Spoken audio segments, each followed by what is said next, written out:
Hello, and welcome to the Amato Center for the Performing Arts. My name is Keegan, and what you will watch this evening is the applied piece of my senior project. My senior project asks the question, how does one transition from the role of acting to directing? At this time, we ask that you look to your nearest exit door. They are located on the right and left of the theater, and there's also one located behind you. In the event of an emergency, proceed directly to the exit, leaving all belongings behind. This production will not have microphones. During the performance, we ask that you refrain from talking and also silence all cell phones at this time to not disturb the experience of others. Macbeth originally debuted in 1606, and is Shakespeare's shortest tragedy. Many of its themes of greed, power, and control are still relevant in our current society. While this production uses an abridged script, it still conveys the overall story and messages of the original 1606 version. I thank you for coming this evening, and I hope that you enjoy Macbeth Abridged.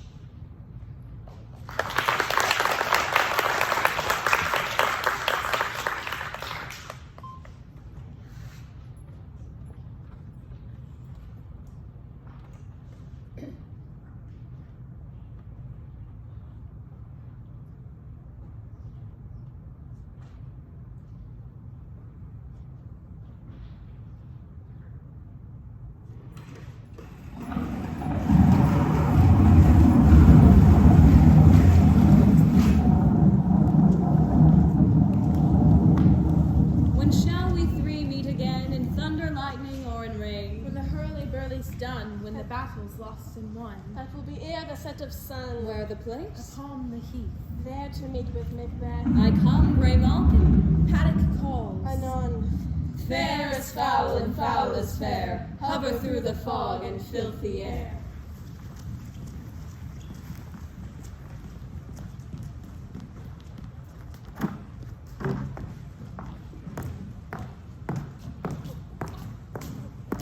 What bloody man is that? He can report, as seemeth by his flight of the revolt, the newest state. This is the sergeant, whom, like a good and hardy soldier, fought against my captain. Hail, brave friend! Say to the king the knowledge of Boyle, as thou didst leave it. Doubtful it stood, as two spent swimmers that do cling together and choke their art. The merciless MacDonald, worthy to be a rebel, for to that the multiplying of villainies of nature do swarm upon him. From the western isles of currents and gallaglasses is supplied, and fortune on his damned quarrel, smiling, showed like a rebel's whore, but all's too weak, for brave Macbeth, well he deserves that name, disdaining fortune with his brandished steel, which smoked with bloody execution, like valor's minion carved out of his passage, till he faced the slave, which ne'er shook hands, nor bade farewell to him, till he unseamed him from the nave to thou chops, and fixed his head upon our battlements. O valiant cousin, worthy gentleman! As whence the sun gins his reflection, shipwrecking storms and fearful thunders break, so from that spring whence comfort seemed to come, discomfort swells. Mark, King of Scotland, Mark no sooner justice had, with valor armed, compelled these skipping currents to trust their heels, but the Northern lord, surveying vantage, with furbished arms and new supplies of men, gain a fresh assault. Dismayed not this our captains, Macbeth and Banquo? Yes, as sparrow eagles, or the hare of the lion, if I say sooth, I must report they were, as cannons overcharged with double cracks, so they doubly redoubled strokes upon the foe, except they meant to bathe in wrecking wounds, or memorize another Gothgotha. I cannot tell, but I'm fate, my gaseous cry for the help. So well thy words become thee as thy wounds, they smack honor both. Go, get him surgeons.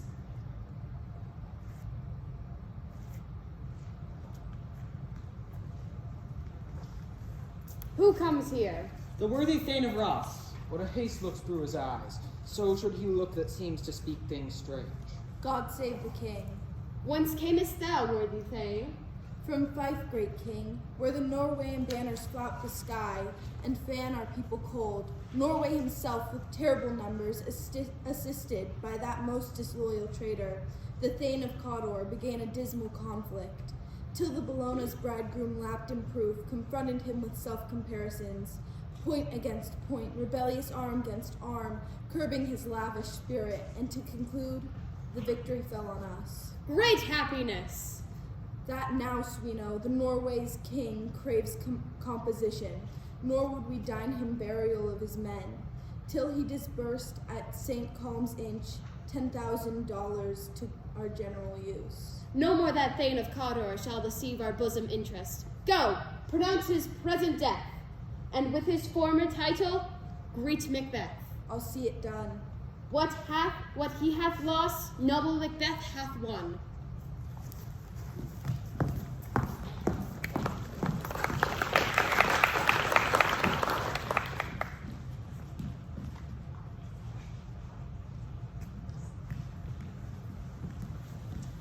Where hast thou been, sister?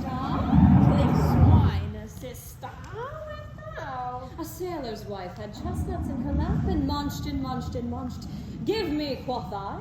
Aright thee which the rum-fed Runyon cries, her husband's to Aleppo's gone, master o' the tiger. But in a sea thou thither sail, and like a rat without a tail, I'll do, and I'll do. I'll give thee a wind. Thou'rt kind. And I another. I myself have all the other, and the very ports they blow. All the quarters that they know. In the shipman's card I'll drain him dry as hay. Sleep shall neither night nor day hang upon his penthouse lid. He shall live, a man forbid. Weary 7 nights, 9 times 9 shall he dwindle, peak and pine. Though his bark cannot be lost, yet it shall be tempest-tossed. Look what I have. Show me, show me. Here I have a pilot's thumb, racked as homeward he did come. A drum, Macbeth doth come. The weird sisters, hand in hand, coasters of the sea and land, thus do go about, thrice to thine and thrice to mine, and thrice again to make up 9, piece the charms wound up. So foul and fair a day I have not seen. How far is it called to 4 inches? What are these?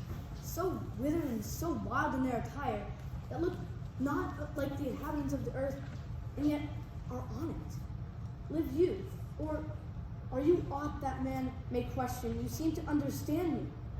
By each at once their choppy fingers lay upon their skinny lips. You should be women, and yet your beards forbid me to interpret that you are so. Speak if you can, what are you?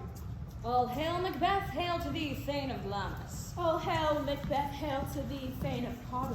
Oh, hail, Macbeth, thou shalt be king hereafter.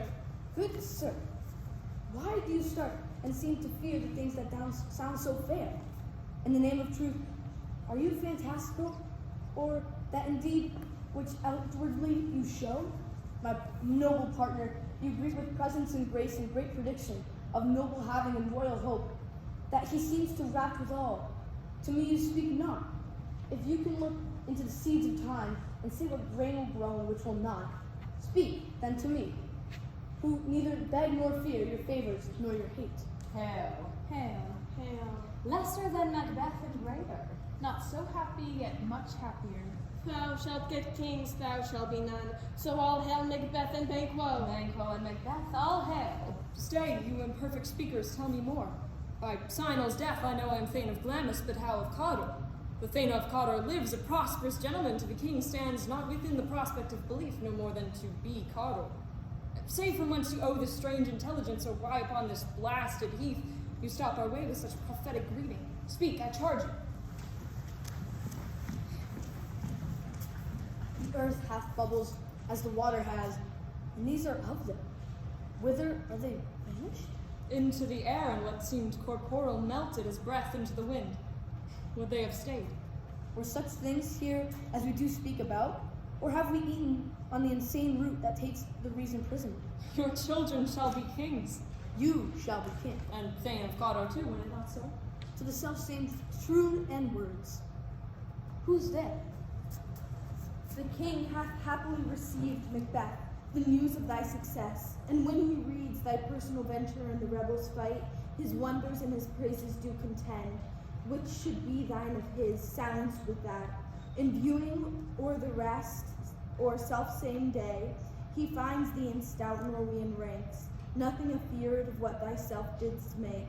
Strange images of death, as thick as tale, came post with post, and every one did bear thy praises in his kingdom great defense, and poured them down before him. We are sent to give thee from our royal master thanks, only to herald thee into his sight, not pay thee. and for an earnest of a greater honor, he bade me, from him, call thee Thane of Cawdor, in which addition, hail, most worthy Thane, for it is thine. What? Can the devil speak true? The Thane of Cawdor lives. Why do you dress me in borrowed robes? Who was the Thane lives yet, but under heavy judgment bears that life which he deserves to lose. Whether he was combined with those of Norway, or did line the rebel with hidden help and vantage, or that with both he labored in his country's wrack, I know not. But treason's capital confessed and proof have overthrown. Glamis and Thane of Cawdor, the greatest is behind. Thanks to your paint. Do you not hope your children shall be kings when those that gave the Thane of Cawdor to me promised no less to them? That trusted home might yet enkindle you unto the crown, besides the Thane of Cawdor, but 'tis strange, and oftentimes to win us our harm. The instruments of darkness tell us truths, win us with honest trifles to betrays and deepest consequences. Cousins, a word I pray you. Two truths are told as happy prologues to the swelling act of the imperial theme. I thank you, gentlemen. The supernatural soliciting cannot be ill, cannot be good. If ill, why hath it given me earnest of success, commencing in a truth? I am Thane of Cawdor. If good, why do I yield to that suggestion whose horrid image doth unfix my hair and make my seated heart knock at my ribs against the use of nature? Present fears are less than horrible imaginings. My thought, whose murder yet is but fantastical, shakes so many single state of man that function is smothered in surmise, and nothing is but what is not. Look how our partners wrapped. If chance will have me king, why chance may crown me without my stir. New honors came upon him, like strange garments, leave not to their mold, but with the aid of use. Come what may come, time and the hour runs through the roughest day. Worthy Macbeth, we stay upon your leisure. Give me your favor, my dull brain was wrought with things forgotten. Kind gentlemen, your pains are registered where every day I turn the leaf to read them. Let us toward the king. Think upon what hath chanced, and at more time, the interim have waned, let us speak our free hearts each to each other. Very gladly. Till then, enough. Come, friends.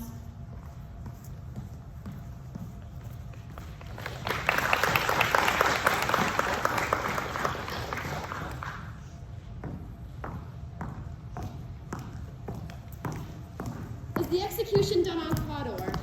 Are not those in commission yet returned?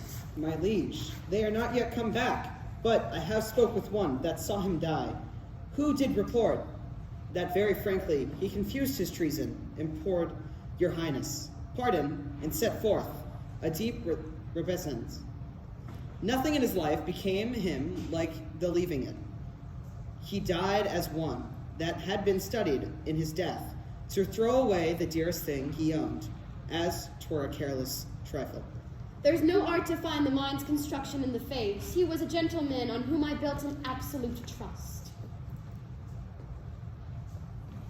O worthiest cousin, the sin of my ingratitude even now was heavy on me. Thou art so far before that swiftest wing of recompense is slow to overtake thee. Would thou hast less deserved, that proportion of both thanks and payment might have been mine. Only I have left to say, more is thy due, than more than all I can pay. The service and the loyalty I owe in doing it pays itself. Your highness' part is to receive our duties, and our duties are to your throne and state children and servants, which do but what they should by doing everything safe toward your love and honor. Welcome hither. I have begun to plant thee and will labor to make thee full of growing. Noble Banquo, thou hast no less deserved nor must be known, no less to have done so. Let me enfold thee and hold thee to my heart. There, if I grow, the harvest is your own. My plenteous joys, wanted in fullness, seek to hide themselves in drops of sorrow. Sons, kinsmen, thanes, and whose places are the nearest know, we will establish our estate upon our eldest, Malcolm, who we name hereafter the Prince of Cumberland, which honor must not be accompanied by invest him only, but by signs of nobleness, like stars, shall shine on all deservers, from hence to Inverness, and bind us further to you. The rest is labor which is not used for you. I'll be myself the harbinger and make joyful the hearing of my wife with your approach so humbly take my leave. My worthy Cawdor. The Prince of Cumberland? That is a step on which I must fall down or else o'erleap, for in my way it lies. Stars, hide your fires. Let not light see my black and deep desires. The eye wink at the hand, yet let thee be, which the eye fears when it is done to see. True worthy Banquo, he is full so valiant, and his commendations I am fed. It is a banquet to me. Let's after him. Whose care is gone before us bid us welcome is a peerless kinsman.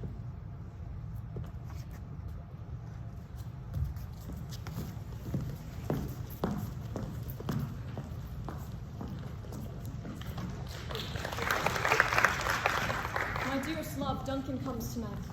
And when goes hence? Tomorrow is his purpose. Oh, never shall shun that morrow see. Your face, my thane, is a book, where men may read strange matters. To beguile the time, look like the time. Bear welcome in your eye, your hand, your tongue. Look like the innocent flower, but be the serpent under it. He that's coming must be provided for, and you shall put this night's great business into my dispatch, which shall to all our nights and days to come give solely sovereign sway and masterdom. We will speak further. Only look up clear. To alter favor is ever to fear. Leave all the rest to me.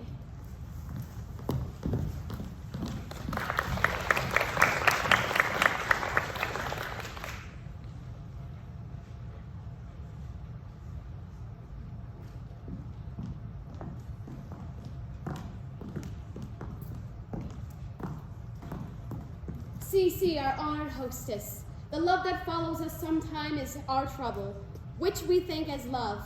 Herein I teach you, how shall I bid God ild us for your pains, and thank you for your trouble. All our service, and every point twice done and then done double. We're poor and single business to contend against those honors deep and broad, wherewith your majesty loads upon our house. For those of old and the late dignities heaped upon to them, we rest your hermits. Where is the Thane of Cawdor? We coursed him at the heels and had purpose to be his purveyor, but he rides well, and his great love as sharp as spur and hath helped him. To his home before us. Fair and noble hostess, we are your guests tonight. Your servants ever have theirs, themselves, and what is theirs in compt, to make their audit at your highness's pleasure, still to return your own. Give me your hand. Conduct me to mine host. We love him highly, and shall continue our graces towards him. By your leave, hostess.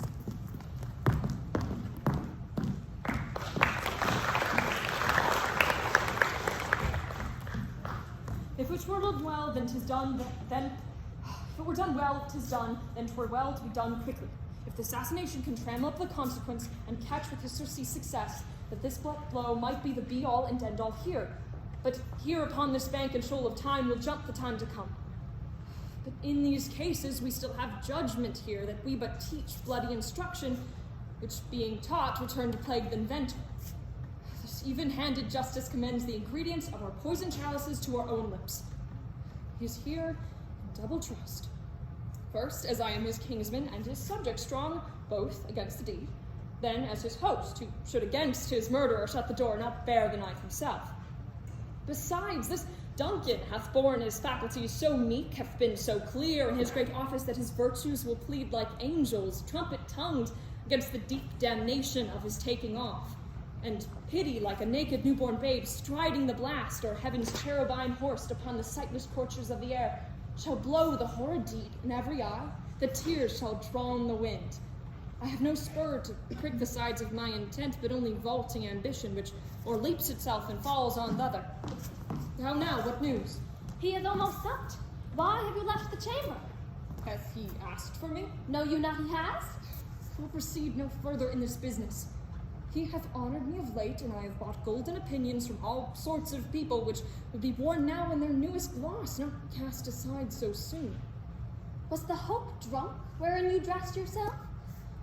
And it wakes now, to look so green and pale at what it did so freely? From this time such I account thy love. Art thou afeard to be the same in thine own act and valor, as thou art in desire? Wouldst thou have that which thou esteemest the ornament of a life, and live a coward in thine own esteem, letting I dare not wait upon I would, like the poor cat in the adage? Prithee, peace. I dare do all that may become a man, who dare does more is none. What beast was it then that that made you break this enterprise to me. When you durst do it then, you were a man. and to be more than what you were, you would be so much more the man. Nor time nor place did then adhere, and yet you would make both. They have made themselves, and that their fitness now does unmake you. I have given suck, and I know how tender 'tis to love the babe that milks me. But I would, while it was smiling in my face, have plucked my nipple from his boneless gums and dashed the brains out, had I so sworn as you have done to do this. If we should fail, We fail? But screw your courage to the sticking place and will not fail. When Duncan is asleep, whereto the rather shall his day's hard journey soundly invite him, his 2 chamberlains will I with wine and wassail so convince that memory, the warder of the brain, shall be a fume, and the receipt of reason a limbeck only. When in swinish sleep their drenched nature lies in death, what cannot you and I perform upon the unguarded Duncan? What not put upon his spongy officers, who shall bear the guilt of our great crime? bring forth men, children only, for thy undaunted mettle should compose nothing but males. Will it not be received when we have marked with blood these sleepy 2 of his own chamber, and use their very daggers that they have dumped? Who dares receive another? As we shall make our griefs and clamor roar upon his death. I am settled, and bend up each corporal agent to this terrible feat. Away, and mark the time with fair show. False face must hide what false heart doth know.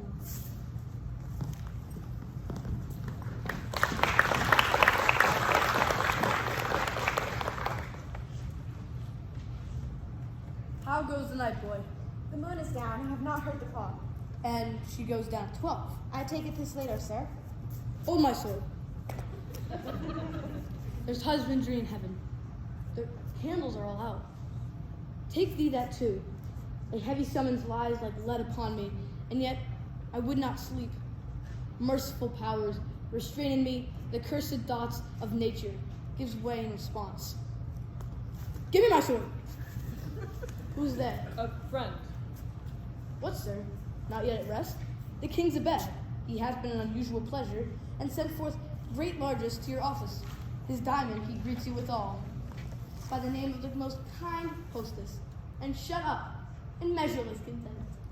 Being unprepared, our will became the servant to defect, which else should free of rot. All's well. I dreamt last night of the 3 weird sisters. To you, they might have showed some truth. I think not of them. Yet when we can entreat now to serve, we would spend it in some words upon the business, if you would grant the time. At your kindest leisure. If you shall cleave to my consent, when 'tis it shall make honor for you. So, I lose none in seeking to argument it, but I still keep my bosom franchise and allegiance clear. I shall be counseled. Good repose the while. Thanks, sir. The like to you.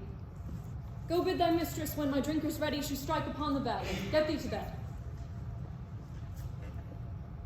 Is this a dagger, which I see before me, the handle toward my hand? Come, let me clutch thee. I have thee not, and yet I see thee still in form as palpable as this which now I draw. You marshalled me the way that I was going, and the very weapon I was to use. Mine eyes are made the fools of their senses, or else worth all the rest. I see thee still, and on thy gout, and judge in gouts of blood which were not so before. There's no such thing. It is this bloody business which informs thus to mine eye. Now o'er the 1/2 world, nature seems dead, and wicked dreams abuse the curtain's thick. Witchcraft celebrates pale Hecate's offerings, and withered murder, alarmed by his sentinel the wolf, whose howls his watch thus, with his stealthy pace, with Tarquin's ravishing strides, towards his design moves like a ghost. Thou sure and firm set earth, hear not my steps, which way they walk, for fear thy very stone frights my whereabouts, and takes the present horror from the time which now suited thee. Whiles I threat, he lives. Words to the heat of deeds, too cold breath gives. I go, and it is done. The bell invites me. Hear it not, Duncan, for it is a knell that summons thee to heaven or to hell.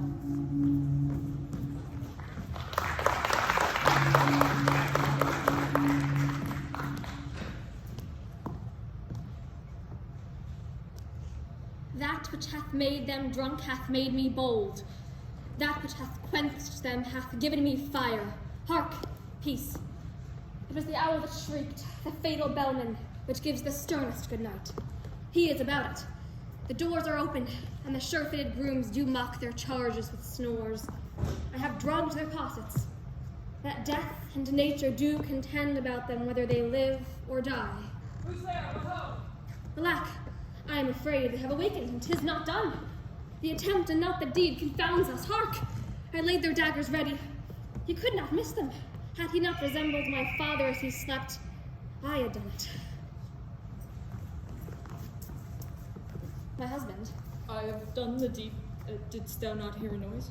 I heard the owls scream and the crickets cry. Did you not speak? When? Now? As I descended? Aye. Hark! Who lies at the second chamber? Donalbain. This is a sorry sight. A foolish thought to say sorry sight. There's one did laugh in sleep, and one cried murder, that they did wake each other, and I stood and heard them, but they did say their prayers and addressed them again to sleep. There are two lodged together. One cried, God bless us, and amen. The other, as they had seen me with those hangman's hands listening their fear. I could not say amen when they did say God bless. Consider it not so deeply.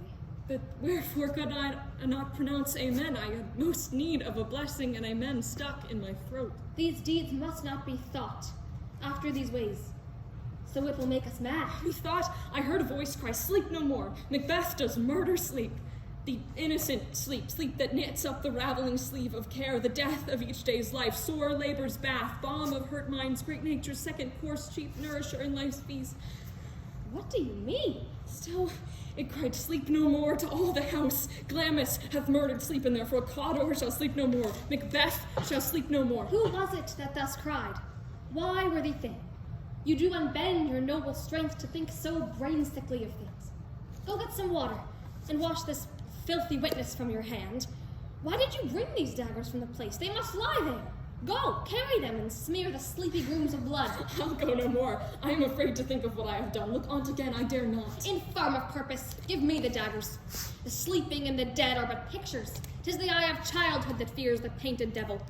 If he do bleed, I'll gild the faces of the grooms withal, for it must seem their guilt.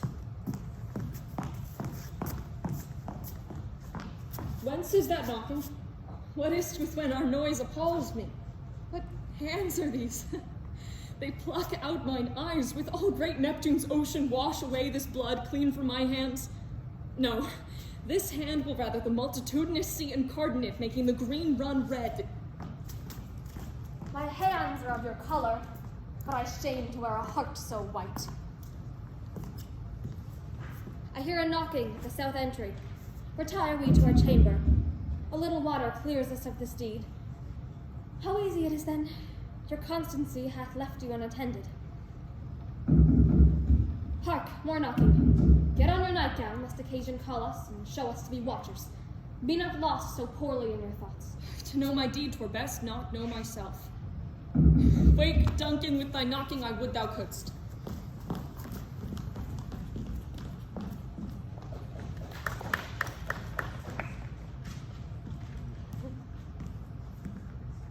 Here's a knocking indeed. If a man were porter of Hell Gate, he should have a old turning.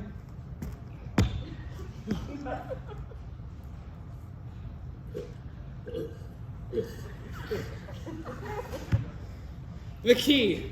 Knock, knock, knock. Who's there? I, the name of Beelzebub? Here's a farmer that hanged himself on the expectations of plenty.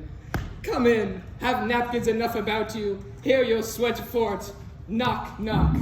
Who's there? In the other devil's name, faith here in equivocator, that could swear in both the scales against either scale, who committed treason, enough for God's sake, yet could not equivocate to heaven. Oh, come in, equivocator. Knock, knock, knock. Who's there? Faith, here's an English tailor, come hither for stealing out of a French hose. Come in, tailor, here you may roast your goose. Knock, knock, never at quiet. What are you? But this place is too cold for hell. I'll devil portrait no further. I had thought to have let in some of all professions that go. The primrose way to the everlasting bonfire. Anon, anon. I pray you, remember the porter. He hears the knocking. Here he comes.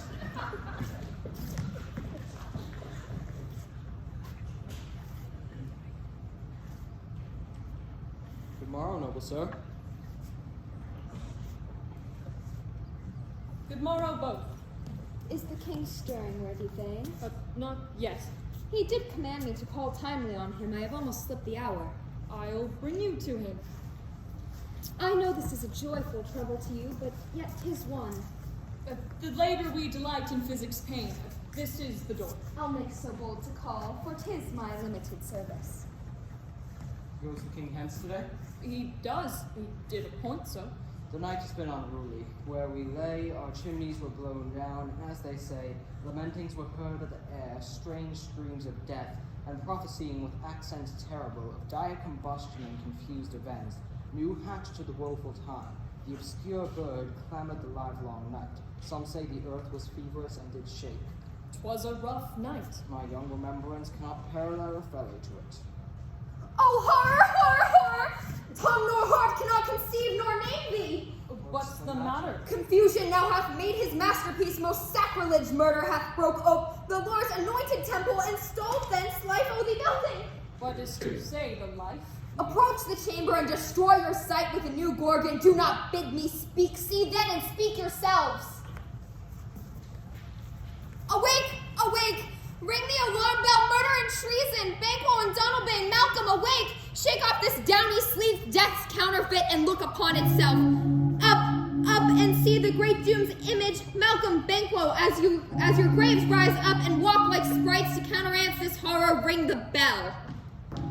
What's the business of such hideous trumpet calls to parley, the sleepers of the house? Speak, speak! O gentle lady, 'tis not for you to hear what I can speak. The repetition in a woman ear would murder as it fell. O Banquo, our royal master is murdered. Woe, alas! What, in our house? Too cruel anyway. Dear dove, I prithee, I contradict thyself, and say it is not so. Had I but died an hour before this chance, I have lived a blessed time. For from this instant there's nothing serious in mortality, all is but toys. Renown and grace is dead, the wine of life is drawn, and the mere less is left the vault to brag of. What is amiss? You are and do not note. The spring, the head, the fountain of your blood is stopped, the very source of it is stopped. Your royal father's murdered. Oh by whom? Those of this chamber, as it seemed, hadn't done it. Their hands and faces were all badged with blood. So were their daggers, which unwiped we found upon their pillows. They stared and were distracted. No man's life was to be trusted with them. Oh, yet I do repent me of my fury, I did kill them. Wherefore did you so? Who can be wise, amazed, temperate and furious, loyal and neutral in a moment? No man. The expedition of my violent love outran the cause of reason.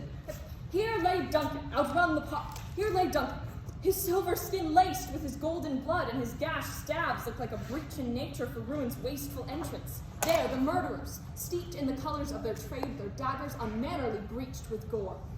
Who could refrain that at a heart to love, and in that heart, courage to make love known?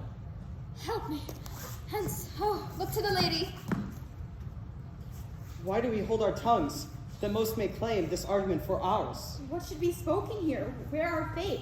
Hidden in anger hole may rush and seize us? Let's away, our tears do not yet brood. Now our strong sorrow upon the foot of motion. Look to the lady. And when we have our naked fertilities hid, that suffer and exposure, let us meet and question this most bloody piece of work. To know what further fears and scruples shake us, in the hand of God I stand, and thence against the indivulged presence I fight of treasonous malice. And so do I. So all. Let's briefly put on men in readiness and meet at the hall together. Well contented. What will you do? Let not concert with them. To the sorrow and unfelt sorrow in an office, which the false man does easy. I'll to England. To Ireland, our separated fortune shall keep us both the safer. Where we are, there's daggers and men's smiles, the near in blood, the nearer bloody. This murderous shaft that shot hath not lighted, and our safety way is to avoid the aim. Therefore, to the horse, and let us be dainted to leave talking, but shift away. There's a warrant in that theft, which steals itself when there's no more mercy left.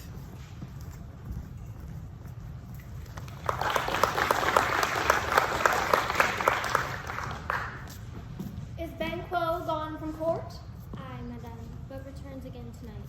Say to the king I would attend his leisure for a few words. Madame, I will. Not had, all spent, where our desires got without content. 'Tis safer to be that which we destroy, than by destruction dwell in doubtful joy. How now, my lord? Why do you keep alone? Of sorriest fancies your companions making, using those thoughts which should indeed have died with them, I think of. Things without all remedy should be without regard. What's done is done. We have scorched the snake, not killed it. She'll close and be herself, whilst our poor Malice remains in danger of her former tooth. But let the frame of things disjoint. Both the worlds suffer, ere we will eat our meal in fear, and sleep in the affliction of those terrible dreams that shake us nightly. Better to be with the dead, whom we, to gain our peace, have sent to peace, than on the torture of the mind to lie in restless ecstasy. Duncan is in his grave. After life's fitful fever, he sleeps well. Treason has done his worst, nor steel, nor poison, malice domestic, foreign levy, nothing can touch him further. Come on, gentle, my lord. Sleek or your rugged looks. Be bright and jovial with your guests tonight. So shall I, love, and so I pray be you. Let your remembrance apply to Banquo, present him eminence both with eye and tongue. Unsafe the while that we must lave our honors in these flattering streams and make our faces vizards to our hearts, disguising what they are. You must leave this. Oh, full of scorpions is my mind, dear wife. Thou knowest that Banquo and Fleance live. But in them nature's copy not enter. There's comfort yet. They are assailable. Then be thou jocund, ere the bat hath flown his cloistered flight, ere to black Hecate's summons the shard-born beetle with his drowsy hums hath rung night's yawning peal, there shall be done a deed of most dreadful note. What's to be done? Be innocent of the knowledge, dearest Chuck, till thou applaud the deed. Come, sealing night, scarf up the tender eye of pitiful day, and with thy bloody and invisible hands cancel and tear to pieces that great bond which keeps me pale. Light thickens, and the crow makes wing to the rooky wood, which things of day begin to droop and drowse, whiles night's black agents to their praise do rouse. Thou marvelst at my words, but hold thee still. Things bad begun make strong themselves by ill. So prithee, go with me.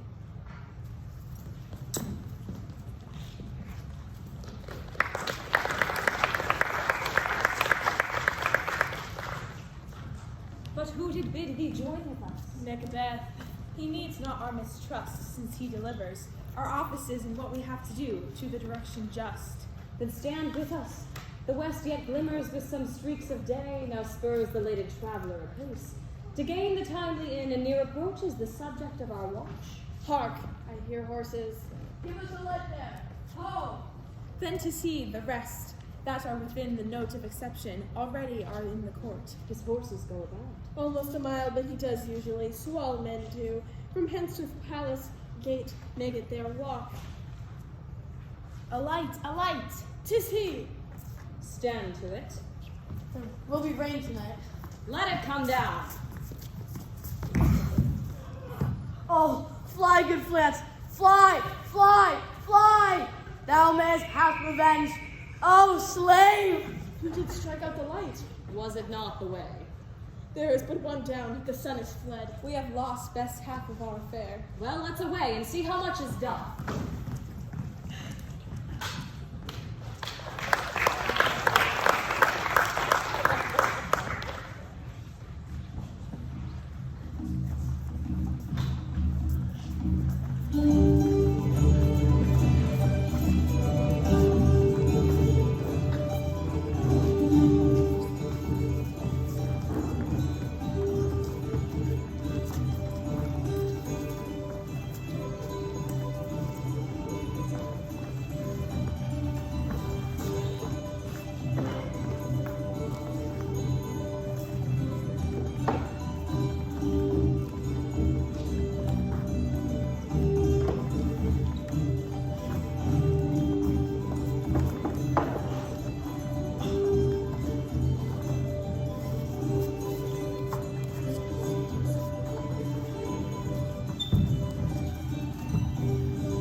you know your own degrees. Sit down. At first and last, the hearty welcome. Thanks to your majesty. Ourselves will mingle with society and play the humble host. Our hostess keeps her state, but in best times we will require her welcome. Pronounce it for me, sir, to all our friends, for my heart speaks that they are welcome. See they encounter thee with their hearts' thanks. Both sides are even. Here I'll sit i' the midst, be great and worth. Anon we'll drink a measure the table round.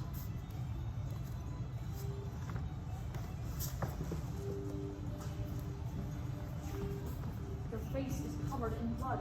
'Tis Banquo's then. 'Tis better thee without than within. Dispatch. My lord has thrown his cut, that I did for him. Thou art the best of the cutthroats. Yet he's good that did the like to Fleance. If thou didst it, thou art not parent. Most royal sir, Fleance is sweet. Then comes my fit again. I have else been perfect, whole as the marble, founded as the rock, as broad and gentle as the castle air. But now I am cabined, craved, confined, bound into saucy doubts and fears. But Banquo's safe. Ah, my good lord, safe in a ditch he bides, with 20 trenchant gashes on his head, the least a death to nature. Thanks for that. There the grown serpent lies, the worm that's fled, hath nature that in time with venom breed no teeth for the present. Get thee gone. Tomorrow we'll hear ourselves again. My royal lord, you do not give the cheer. The feast is sold, that is not often vouched, while 'tis a-making, 'tis given with welcome. To feed we're best at home. From thence the sauce to meat is ceremony. Meeting were bare without it. Sweet remembrancer. Now good digestion wait on appetite and health on both.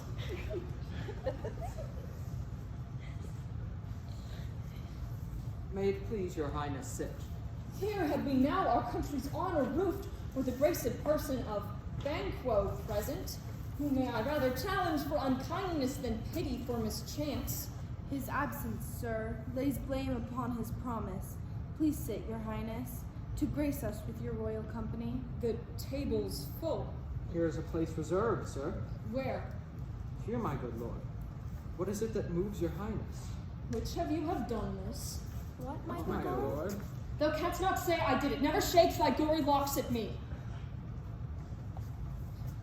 Gentlemen, rise. His highness is not well. Sit, worthy friends. My lord is often thus, and hath been from his youth. Pray you, keep seat. The fit is momentary. Upon a thought, he will again be well. If much you note him, you shall offend him, and extend his passion. Feed, regard him not. Are you a man? I, and a bold one that dare look on that which might appall the devil. Oh, proper stuff. This is the very painting of your fear. This is the air-drawn dagger which you said led you to Duncan. Oh, these flaws and starts, impostors to true fear, would well become a woman's story at a winter fire. Authorized by her grandam, shame itself. Why do you make such faces? When all's done, you look on but a stool. Prithee, see there, behold, look. Lo, how say you? Why, what care I, if thou canst nod? Speak too. If charnel houses and graves must send those that we bury back, our monument shall be the maws of kites. What in quite unnamed folly? If I stand here, I saw him. Fie, for shame. Blood hath been shed ere now with olden time, ere humane statute purged the gentle wheel. Aye, and since too murders have been performed, too terrible for the ear. The time has been that when the brains were out, the man would die and there an end. But now they rise again with 20 mortal murderers on their crowns and push us from our stools.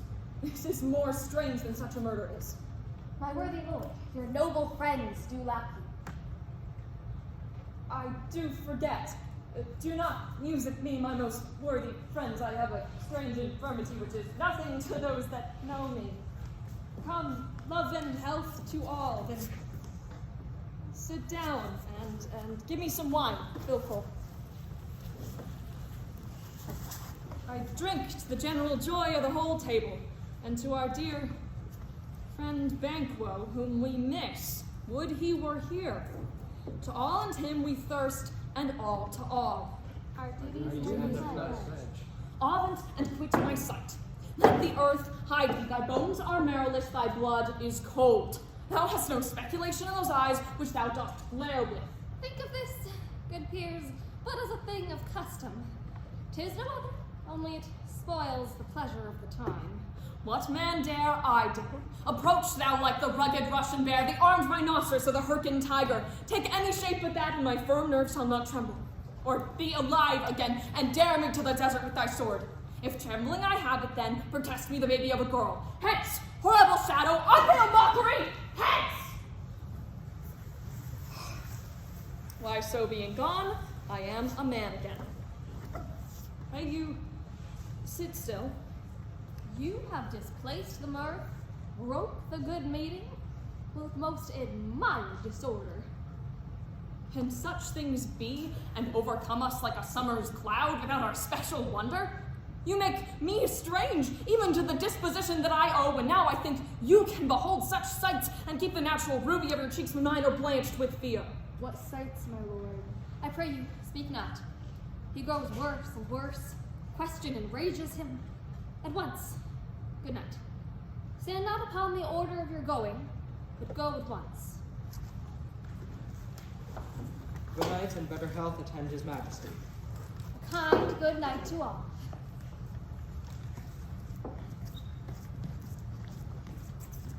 It will have blood, they say. Blood will have blood.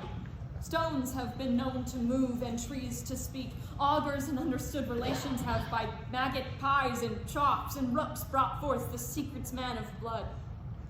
What is the night? Almost erotic morning. Which is which? How sayest thou the Macbeth denies his person ever a great bidding? Did you send to him, sir? I hear it by the way, but I will send. There's not a one of them but in his house I keep a servant feed. I will tomorrow, and betimes I will, to the weird sisters. More shall they speak, for now I am bent to know by the worst means the worst. For mine own good, all causes shall give way. I am in blood, steeped so far, that shall I wade no more, returning were as tedious as go o'er. Strange things I have in head that will to hand, which must be acted on ere must be scanned. You lack the season of all natures. Sleep. Come, will to sleep. My strange and self-abuse is the initiate fear that wants hard use. We are yet but young indeed.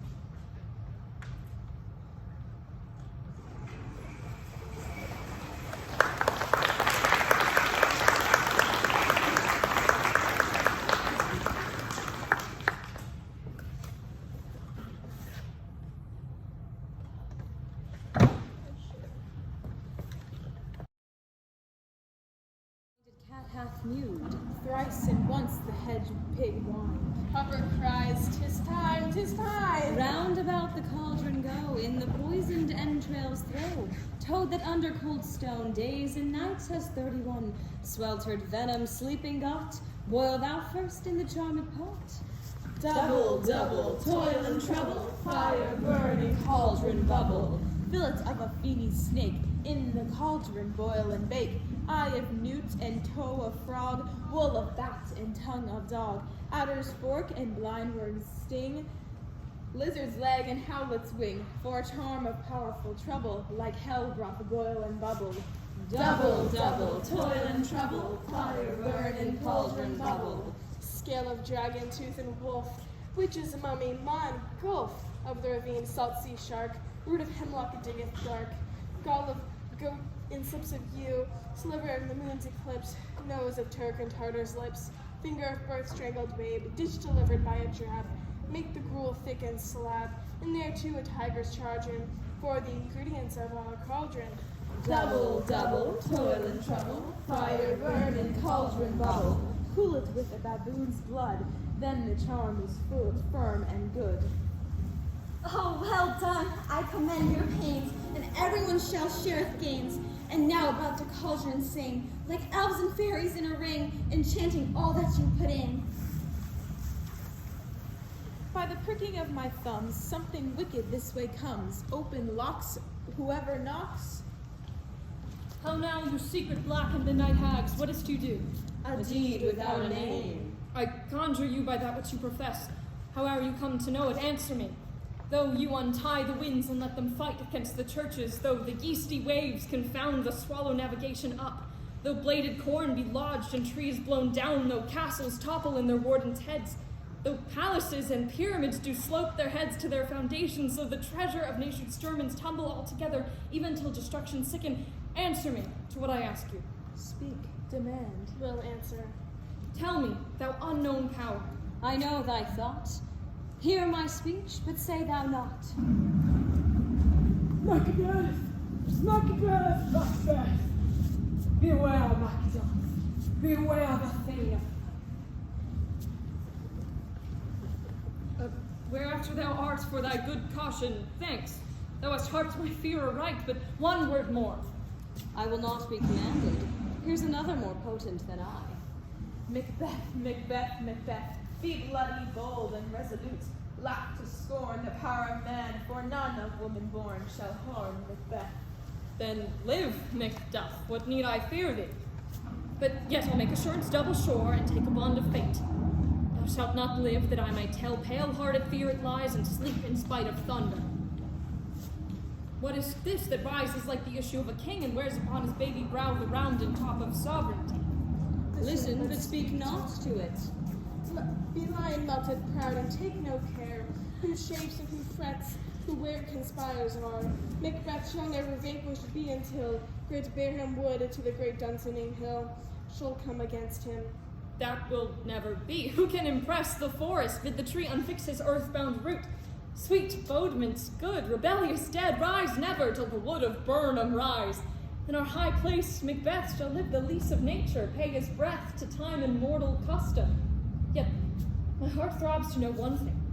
Tell me, if your art can tell such thing, shall Banquo's issue ever reign in this kingdom? Seek to know no more. I will be satisfied. Deny me this, and an eternal curse fall on you. Let me know. What sinks that cauldron, and what noise is this? Show his eyes and grieve his heart. Come like shadows, so depart.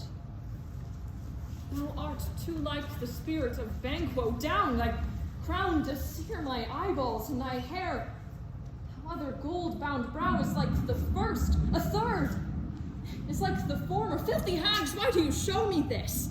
A fourth, dark eyes. When will the line stretch out to the crack of doom? Another yet.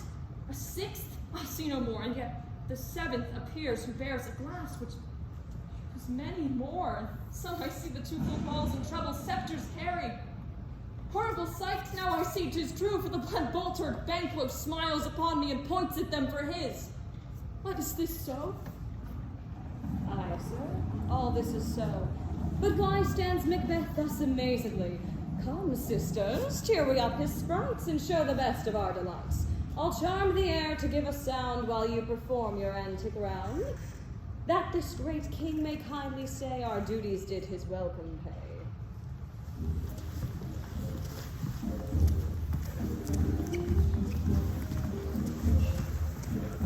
What, are they gone? Let this pernicious hour stand I accursed in the calendar. Come, in without there! What's your grace's will? Saw you the weird sisters? No, my lord. Come they not by you? No, indeed, my lord. Infected be the air wherein they ride, and damned all those that trust them. I did hear the galloping of horses. Who wast come by? 'Tis 2 or 3, my lord, that bring you word Macduff is fled to England. Fled to England? Aye, my good lord. Time, thou anticipatest my dread exploits. The flighty purpose never is o'ertook unless the deed go with it. From this moment, the very firstlings of my heart shall be the firstlings of my hand. And even now, to crown my thoughts with acts, be it thought and done. The castle of Macduff, I will surprise, seize upon Fife, give to the edge of the sword his wife, his babes, and all unfortunate souls that trace him in his line. No boasting like a fool, this deed I'll do before the purpose cool. Be no more sights. Where are these gentlemen? Come, bring me where they are.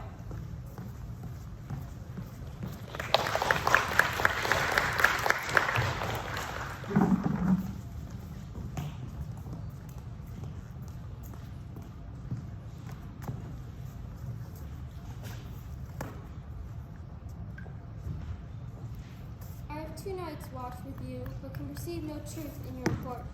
When was it that she last walked? Since His Majesty went into the field, I have seen her rise from her bed, throw her nightgown upon her, unlock her closet, take forth paper, fold it, write upon it, read it, afterwards seal it, and again return to bed. Yet all this while in a most fast sleep. A great perturbation in nature, to receive at once the benefit of sleep and do the effects of watching. In this slumber agitation, besides her walking and other actual performances, what at any time have you heard her say? That, sir, which I will not report after her. You may to me, and it is most meet you should. Neither to you nor anyone, having no witness to confirm my speech.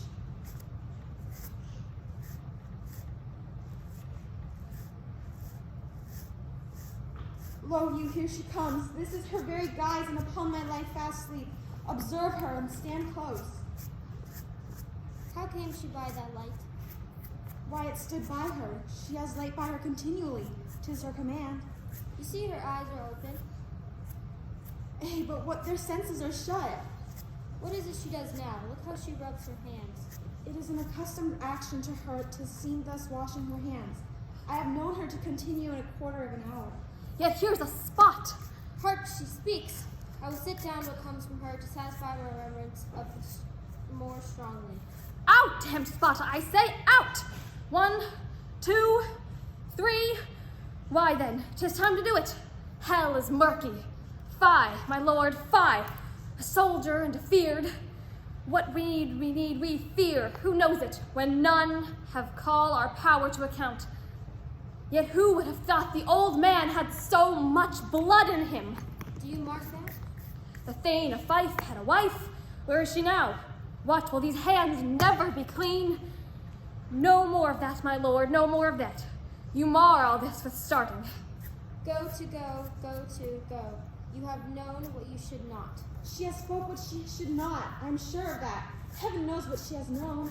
Here's the smell of blood still. All the perfumes of Arabia would not sweeten this little hand. What a sigh is there. The heart is sorely charged. I would not have such a heart in my bosom for the dignity of the whole body. Well, well, well. Pray God it be, sir. This disease is beyond my practice. Yet I have known those which have walked in their sleep, who have died wholly in their beds. Wash your hands, put on your nightgown. Look not so pale. I tell you yet again, Banquo was buried. He cannot come out on his grave. Even so. To bed, to bed. There's knocking at the gate. Come, come, come. Give me your hand. What's done cannot be undone. To bed, to bed, to bed. Directly. Foul whisperings are abroad. Unnatural deeds do breed unnatural troubles. Infected minds to their death pillows will discharge their secrets. More need she's the divine than the physician. God forgive us all. Look after her. Remove from her the means of all annoyance, and still keep eyes upon her. So good night, my mind she has mated, and amazed my sight. I think but dare not speak. Good night, doctor.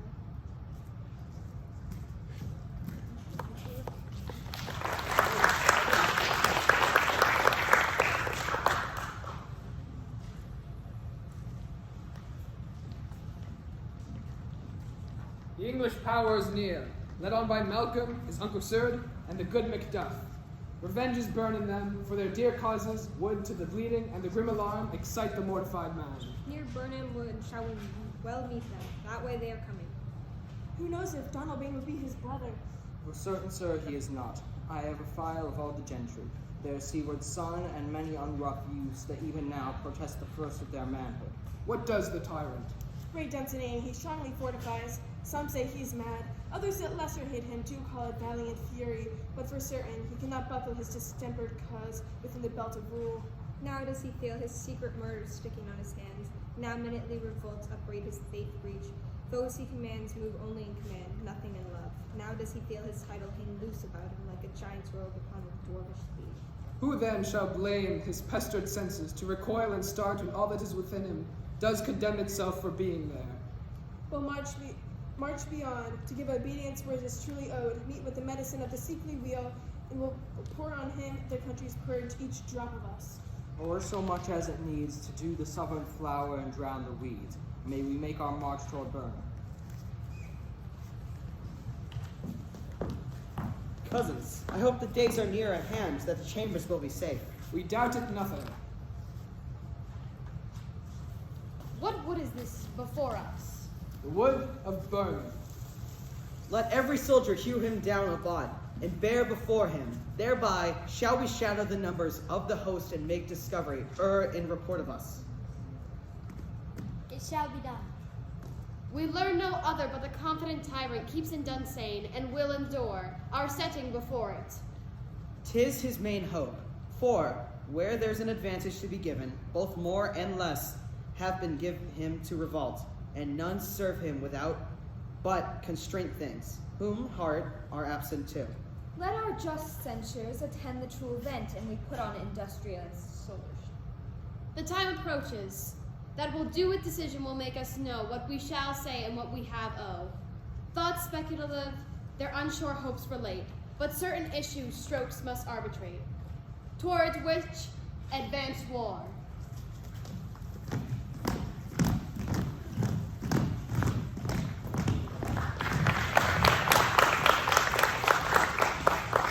Hang out our banners on the onward walls, and this cry is still they come. Our castle's strength will laugh the siege to scorn. Here let them lie till famine and the ague eat them up.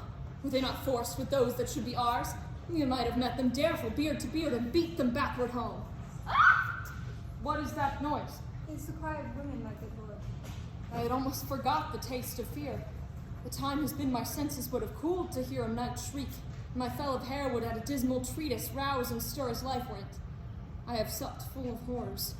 Direness, familiar to my slaughterous thoughts, cannot once start me. But wherefore was that cry? The queen, my lord, is dead. She should have died hereafter. There would have been time for such a word.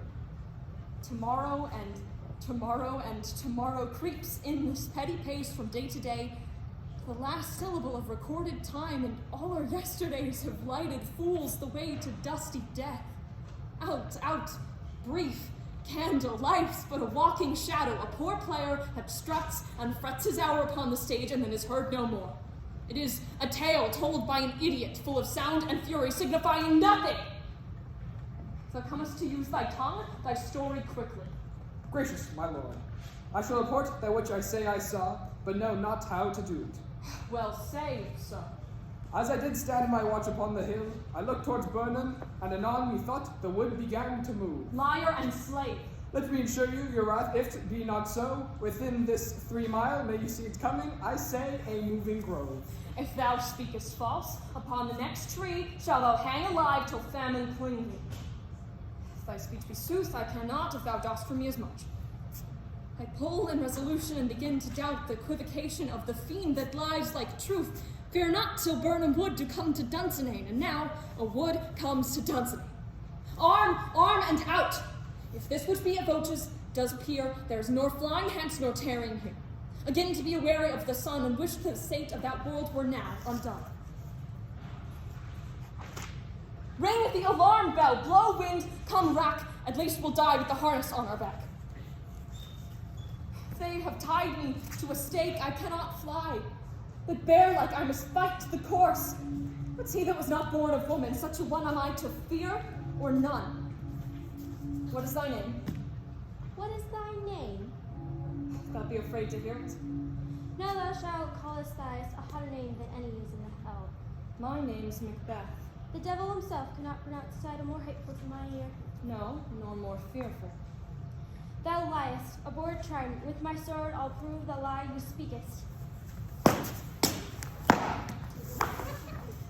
Thou was born of woman, but swords I smile at, weapons laugh to scorn, brandished by men that's of woman born.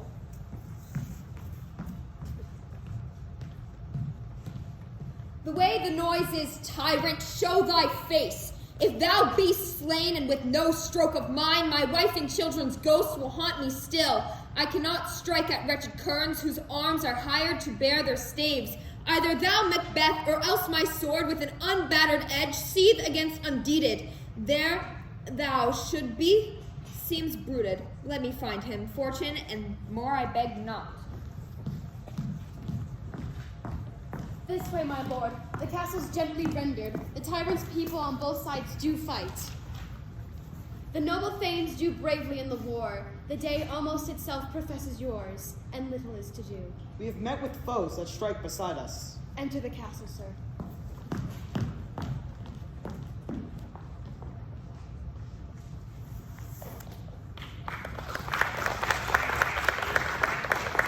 Why should I play the Roman fool and die on mine own sword? Whilst I live, the gashes do better upon them.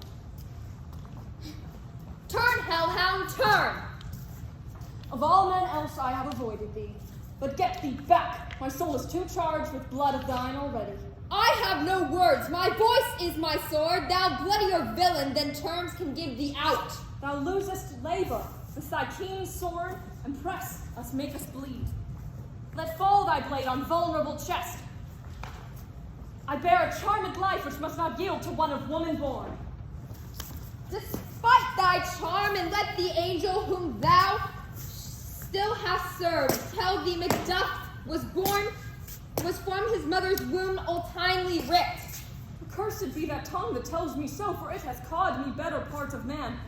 Be these judging fiends no more believed, that palter with us in this double sense, that keep the word of promise to our ear and break it to our hopes. I'll not fight with thee. Then yield thee, coward, and live to be the show, and gaze o' the time. We'll have thee, as our rarer monsters are, painted upon a pole and underwit. Here may you see the tyrant. I will not yield to kiss the ground before young Malcolm's feet, and to be baited with rabble's curse.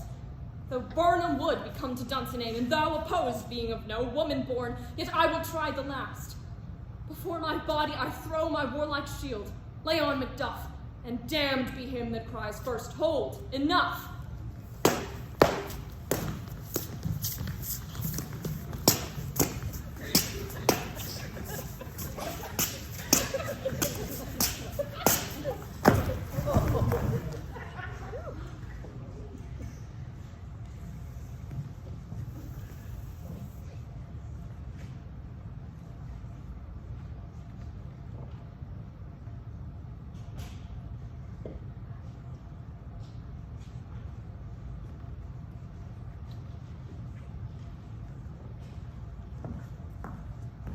I would the friends we missed were safe arrived.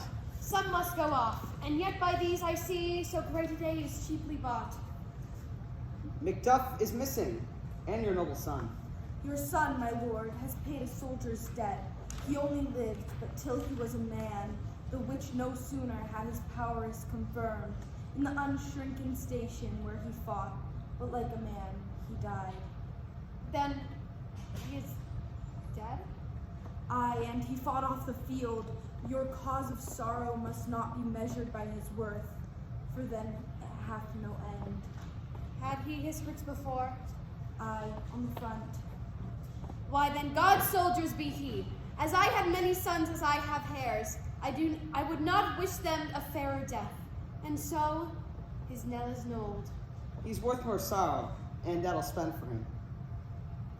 He's worth no more. They say he parted well and paid his score, and so God be with him. Here comes newer comforts. Hail, King, for so thou art. Behold where stands the usurper's cursed head.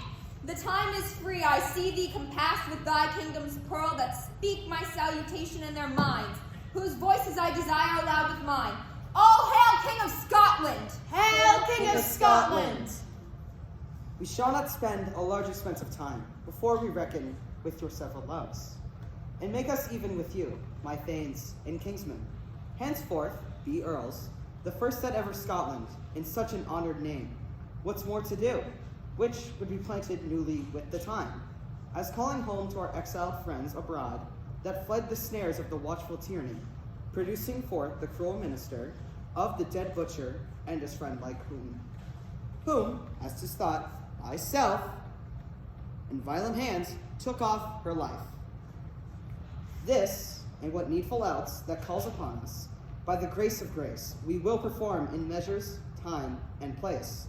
So thank you to all, at once and each one, whom we invite to see us crowned at Scone.